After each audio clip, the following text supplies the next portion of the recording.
Est-il nécessaire d'être vulgaire et grossier pour faire de la politique? Alors si on en croit la dérive à laquelle on assiste depuis Nicolas Sarkozy au niveau du vocabulaire et du comportement de certains de nos élus, il semblerait hélas que oui. On se souvient des sorties particulièrement pimentées de l'ancien président sur la racaille et surtout de son fameux « casse-toi alors pauvre con ». Eh bien Emmanuel Macron, son jeune successeur, n'est pas du tout en reste, lui qui critiquait ceux qui foutent le bordel, qui s'agaçait des prestations sociales qui coûtent un pognon de dingue. Moi, je fais un constat qui est de dire tout système social.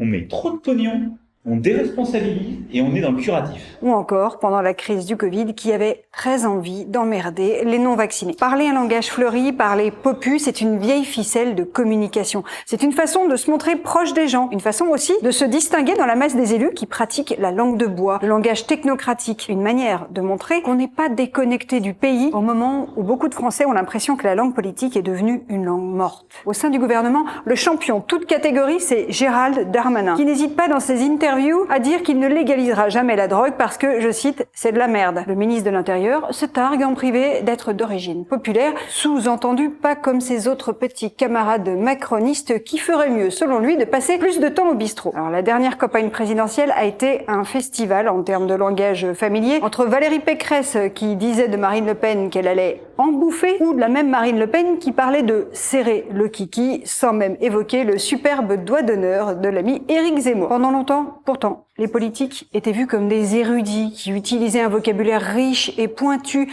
Ils ne s'autorisaient à mal parler qu'en privé, comme Georges Pompidou qui avait accusé Jacques Chirac d'emmerder les Français. Elisabeth Borne appartient à cette vieille école. Elle n'utilise son juron préféré, connard, que dans un tout petit comité. Le danger, c'est qu'en repoussant tout le temps les limites du grossier, du familier, du vulgaire, on risque de tomber dans l'outrance à la Donald Trump.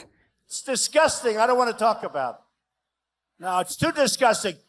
Don't say it. It's disgusting. Let's not do it. We want to be very, very straight up, okay? La députée insoumise Danielle Obono l'a expérimenté en suggérant à ses adversaires dans un tweet d'aller manger leur mort, une insulte de l'argot gitan, et le ministre de la Justice lui-même, Éric Dupond-Moretti, s'est laissé aller en pleine séance à l'Assemblée à plusieurs bras d'honneur, bien s'exprimer, bien se comporter, sans tomber dans le populisme corporel et langagier, c'est aussi une façon de respecter ses électeurs.